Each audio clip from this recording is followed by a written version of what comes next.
कभी कभी मैं सोचती हूँ, क्या हम सच में जी रहे हैं या बस वही दोहरा रहे हैं जो किसी और ने हमें सिखाया।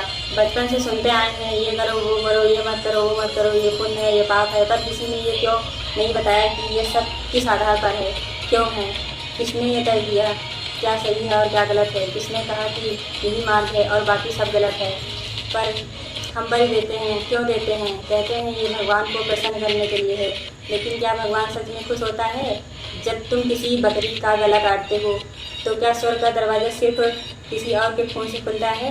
अगर बलि से कोई सीधे स्वर्ग पहुंच जाता तो फिर लोग अपने माता पिता को क्यों नहीं बलि चढ़ा देते, माँ को क्यों नहीं अपने बलि चढ़ा देते? अगर ये सच है तो फिर ऐसा क्यों नहीं करते?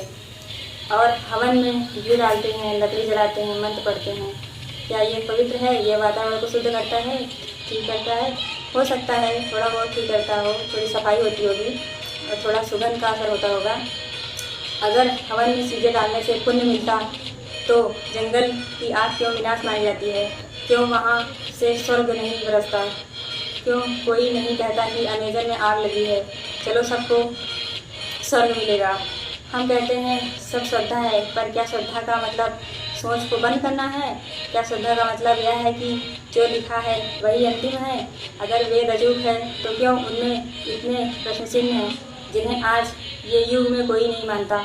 क्यों उनमें ये बातें हैं जो आज के विज्ञान से मेल नहीं खाती? क्या वेद विरोधी होना तर्कशील होना है या फिर तर्कशीलता ही धर्म है? क्या असली सार है धर्म? फिर आते हैं पिंडदान पर। एक मुट्ठी चावल, थोड़ा अनाज, पानी और एक यह विश्वास है कि हमारी आत्मा को शांति मिलेगी। अगर यह सच है तो बुझी हुई बाती में तेल डालने से आग क्यों नहीं वापस चली आती? अगर मृतकों को भोजन मिलता तो मृत देह में पानी डालने से जीवन दोबारा क्यों नहीं वापस आ जाता? और क्यों हम मानते हैं कि तैयार नहीं कि यह सब प्रतीकात्मक है और हम सोच समझकर जी रहे हैं? और एक सवाल जो मुझे सबसे ज़्यादा चुभता है, भगवान को हमेशा किसी पंडित के जरिए क्यों मंत्र सुनाई देता है? वो मेरी भाषा क्यों नहीं समझ सकता? वो संस्कृत के मंत्रों की ज़रूरत है? क्यों मुझे किसी तीसरे इंसान के जरिए बात करनी पड़ती है भगवान से? अगर भगवान सच में है तो मेरी खामोशी क्यों नहीं सुन सकता? हम कहते हैं ये सब रिवाज है, परंपराएं हैं, पर क्या परंपरा का मतलब यही है कि उसे कभी ना तोड़ा जाए? अगर परंपरा में दम है तो वो सवालों में क्यों नहीं? क्यों जब कोई सवाल करता है तो लोग कहते हैं चुप रहो, यह धर्म है? और धर्म क्या है फिर? इतना कमज़ोर है धर्म कि वो एक सवाल से हिल जाए?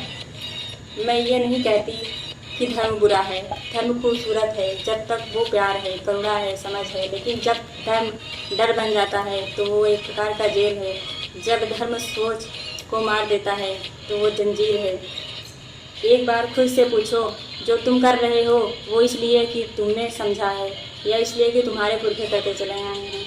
बलि इसलिए क्योंकि वो डरते थे, हवन इसलिए क्योंकि उन्हें लगता था कि इससे बारिश होगी। लेकिन अब जब विज्ञान कहता है कि बारिश बादलों से होती है तो फिर तुम हवन कर रहे हो क्यों? डर से, आदत से, या इसलिए कि सवाल पूछने की हिम्मत नहीं है? और यह सबसे बड़ा डर है सवाल। इंसान भगवान से डरता है, नर्क से डरता है, पाप से डरता है और धर्म से। इस प्रकार इतना गहरा कर दिया है धर्म को, अब लोग पूछते ही नहीं, क्योंकि अगर सवाल पूछ लिया तो पूरी इमारत गिर जाएगी। लेकिन अगर इमारत झूठ पर बनी है तो क्या उसका गिरना संभव नहीं है? क्या उसका गिरना गलत है?